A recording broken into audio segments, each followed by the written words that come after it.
तो दोस्तों ये एक स्टॉक है जो मैं लेके आया हूँ, JSW स्टील। अभी की मार्केट में मेरे को लगता है कि एक अच्छा कंटेस्टेंट है शॉर्ट करने के लिए। पहले तो थोड़ा निफ्टी का बताना चाहूँगा कि निफ्टी में मैं ओवरऑल मेरा व्यू अभी भी बेयरिश ही है। मार्केट सिर्फ ऊपर बेयर्स को ट्रैप कर बुल्स को ट्रैप करने के लिए दोबारा जा रही है और मे भी एक दो दिन और ऊपर रह सकती है।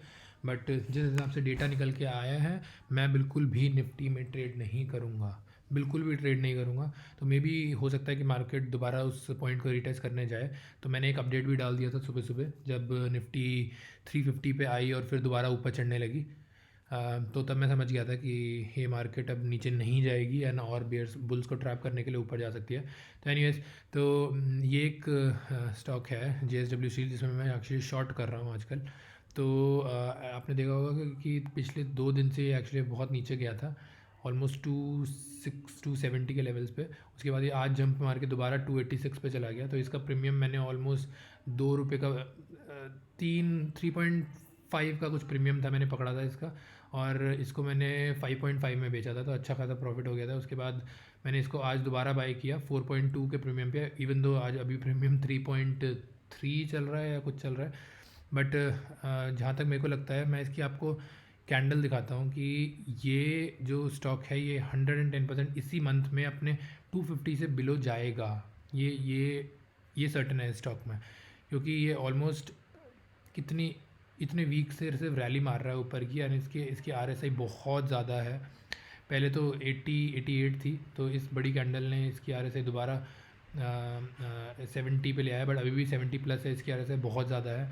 प्लस JSW स्टील में जो वॉल्यूम्स थी, कल की वॉल्यूम्स थी, वो बहुत ज़्यादा थी, जो डाउनफॉल आया था जिसमें। एंड आज की जो वॉल्यूम है, जिससे उससे भी बड़ा अप मूव आया, उसकी वॉल्यूम्स कम है बहुत। तो वॉल्यूम सपोर्टेड मूव नहीं है ये बिल्कुल भी। सेकंड चीज़ ये कि इसकी जो पिछली मंथली कैंडल बनी है, तो पिछले मंथ की जो कैंडल बनी है वो कुछ ऐसी बनी है। तो आप देखोगे कि ये अगस्त की कैंडल थी, तो इसमें हैवी सेलिंग हुई है यहाँ पे एंड में। और ये जो है ये इस मंथ की कैंडल है। तो मेरे हिसाब से ये एग्जैक्टली कुछ ऐसा पैटर्न बनेगा कि ये थोड़ा सा ऊपर और जाएगा। जहाँ तक मेरे को लगता है ये 92-91 से ऊपर नहीं जाने वाला, इसे रीटेस्ट करने जा रहा है अपने प्रीवियस हाई को। तो अगर ये अपना प्रीवियस हाई नहीं तोड़ता है, एक सेकेंड, इसको वीकली कैंडल पे लगा लेते हैं, वीकली नहीं, 6 मंथ्स डेली। तो अगर ये अपना प्रीवियस हाई नहीं तोड़ता है, जो कि था 290.6 पे इसका प्रीवियस हाई था। तो अगर ये अपना प्रीवियस हाई नहीं तोड़ता है, जो कि मेरे को नहीं लगता तोड़ेगा, बट अगर तोड़ भी देता है तो 5, 6, 7 ऊपर जा सकता है। तो अगर ये अपना प्रीवियस हाई नहीं तोड़ा, मेरे को ये लगता है कि ये इसको रीटेस्ट करेगा 91 पे, एंड देन उसके बाद ये दोबारा फॉल करना स्टार्ट कर देगा। तो ये बस अपना हाई को रीटेस्ट करने जा रहा है, एंड और जितने भी इसमें बुल्स थे उनको ट्रैप करने जा रहा है। तो आप छोटा सा स्टॉप लॉस लगा के इसका सितंबर का 250 का पुट ले सकते हैं, 250 का पुट, जो कि मैंने लिया हुआ है। तो ये मेरी रिकमेंडेशन नहीं है आपको, ये मैंने जो किया हुआ मैं वो बता रहा हूँ। तो 291 का स्टॉप लॉस लगा के और 250 की जो सितंबर एक्सपायरी की जो पुट है वो आप ले सकते हैं। वो बहुत सस्ती मिल रही है, 3.3 प्रीमियम चल रहा है उसका। एक लॉट ले सकते हैं, ट्राई कर सकते हैं इसमें क्या जाएगा। दूसरी चीज़ ये कि ये अभी अपने 10 मूविंग एवरेज को इसने टच कर दिया है, क्रॉस कर दिया है। बट इसने अभी भी अपने 50 मूविंग एवरेज को EMA को अभी क्रॉस नहीं किया है।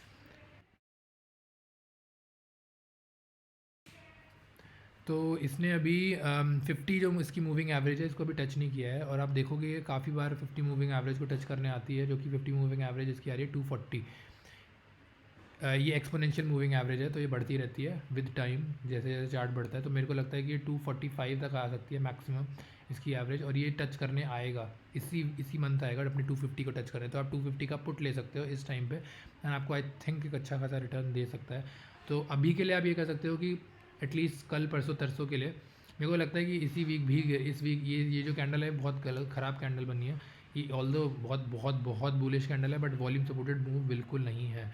तो मे बी ये सिर्फ एक ट्रैप बुल्स को ट्रैप करने के लिए ऊपर पहुँचाया गया है इस कैंडल को। तो आप ये छोटा सा स्टॉप लॉस लगा के 291 का स्टॉप लॉस लगा के यहाँ पे आप इस पर ट्रेड कर सकते हो। एंड अगर ये कट जाता है तो आप छोड़ दो, काट दो इसको, क्योंकि मेरे को लगता है फिर ये थोड़ा सा और ऊपर जाएगा। बट इसी मंथ का टारगेट मेरा 250 बिलो है, तो मेरा भी स्टॉप लॉस इतना ही है। इवन तो अभी मेरे को ठीक ठाक थोड़ा मोड़ा लॉस हो रहा है, ठीक ठाक ही क्या 1000 के अराउंड कुछ लॉस हो रहा है। तो मैं अगर इसका टारगेट ये कट जाता है तो मैं काट लूँगा इसको, एंड फिर इसको और ऊपर वाले लेवल से ख़रीदूँगा, क्योंकि मेरे को ये लगता है कि अगर ये ऐसी कैंडल नहीं बनती तो ये कुछ ऐसी कैंडल बनाएगा। पिछले पिछले मंथ की आप ये देखोगे कि ये वाला जो भी मंथ था, इस वाले मंथ की जो ये था 3/9/18, इस वाले 3/9/18 और 1/8 की जो कैंडल थी वो ऐसी बनी थी, और 3/9/18 की जो कैंडल थी वो खुली ऊपर थी, एग्जैक्टली यहीं खुली थी, इसके ऑलमोस्ट बिल्कुल यहीं खुली थी। और इसकी भी विक लंबी थी, इसकी तो और भी ज़्यादा लंबी विक है, तो ज़्यादा सेलिंग है इसमें। अच्छी बात यह है कि इसमें विक ज़्यादा लंबी है। तो ये क्या हुआ था, खुली ऊपर थी और ऊपर गई थी और फिर दबा के नीचे गिरी थी। तो मेरे को लगता है कि अगर ये इस लेवल को काटती है तो ये मे बी और ऊपर 296 वाले लेवल तक जा सकती है, क्योंकि 296 वाला लेवल इसका ये सपोर्ट है। और अगर वहाँ तक नहीं तो यहाँ तक 308 तक जा सकती है, 308 तक जाके और फिर नीचे गिरेगी है 250 अपने लेवल तक। तो अगर आपका ये लेवल कटता है तो आप 296 के लिए एक फ़ाइनल सपोर्ट के लिए खेल सकते हो। 296 ये फ़ाइनल सपोर्ट है, इसके ये भी कट जाता है तो आप ये 300, 308, 310, ये 308, 309 तक ये जा सकती है। बट मेरे को अभी भी लगता है ये अपने 50 EMA को छूने आएगी ज़रूर, तो आप इसके लिए ये ट्रेड खेल सकते हो। एंड ये अच्छा ट्रेड है। तो थैंक यू फॉर वॉचिंग।